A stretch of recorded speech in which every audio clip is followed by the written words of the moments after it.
Okay, so magandang araw po sa inyong lahat. Ngayon po ay mag-unbox po tayo. Order po natin na Carnauba Wax for Glossy 1 liter with sponge and microfiber. So ito po ay pampakintab natin sa atin pong mga, kung mayroon tayong mga sasakyan, mayroon tayong mga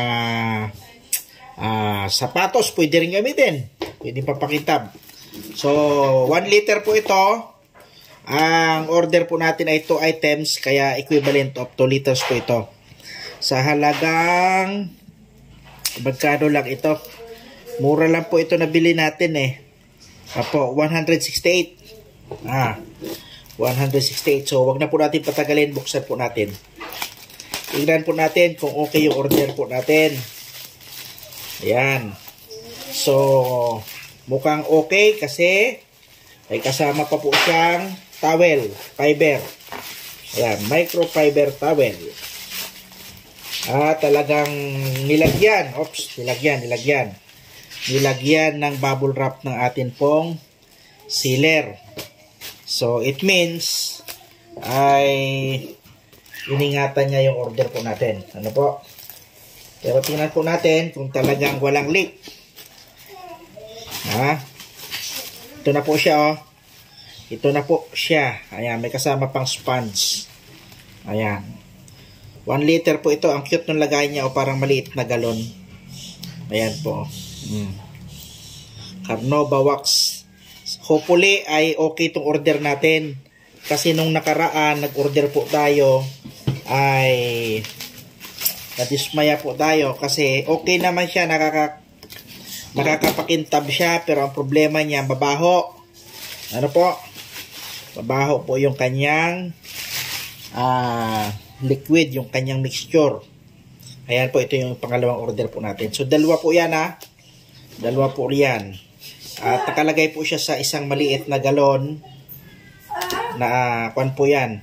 1 liter po ang kwan yan. Ang dami. Ito po, ito yung kanyang towel, pangmunas. Ayan, pamunas niya. Ayan, dalawa po. At may kasama na po siya na, yan, sponge, maliit. So, itingnan po natin kung effective. Ano po, sampulan po natin sa sapatos ngayon din. Okay, ito na po yung sapatos natin. Sasampulan po natin dito kung effective yung order po natin. Ano po? Ito po, at tatanggalin na po natin yung kanyang cover para masampulan po natin.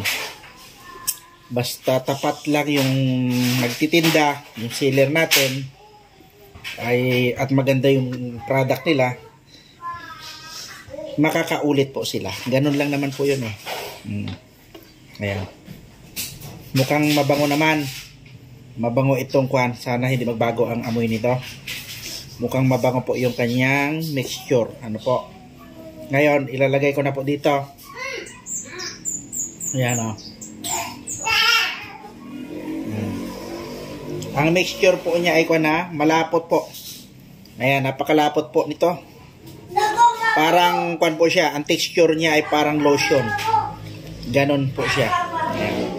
Papahid na po natin dito sa atin pong rubber shoes. Rubber shoes. Ayan. Tingnan po natin kung effective.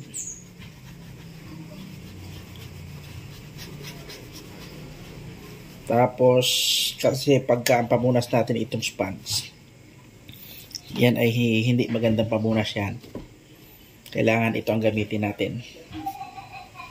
Tingnan natin kung effective.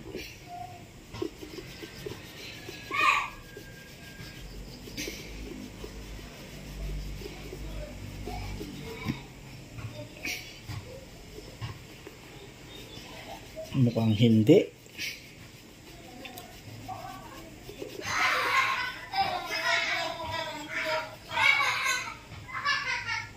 Dagdagan ko pa po Dagdagan ko pa po.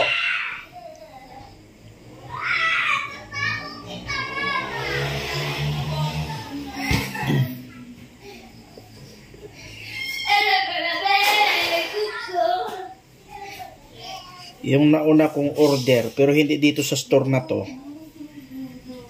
Maganda siya. Ang problema lang niya ay mabaho. Yun ang hindi na-develop noong gumawa. Nako. Ano pang sablay ito? Mukhang sablay sa goma eh. Nakakakuan po siya, nakakapakintab din naman siya, kaso kuan po siya, greasy. Matagal po mawala yung kanyang pagiging malagkit. At hindi po siya gaanong kakintab. Ayan oh. Nako, nabodol na naman tayo dito. Di bale, wala pa namang 200 eh. At least okay na rin kahit pa paano pang sapatos na lang siguro to. Wala, hindi na naman oh. Mukhang didikit pati ang kwan dito, alikabok.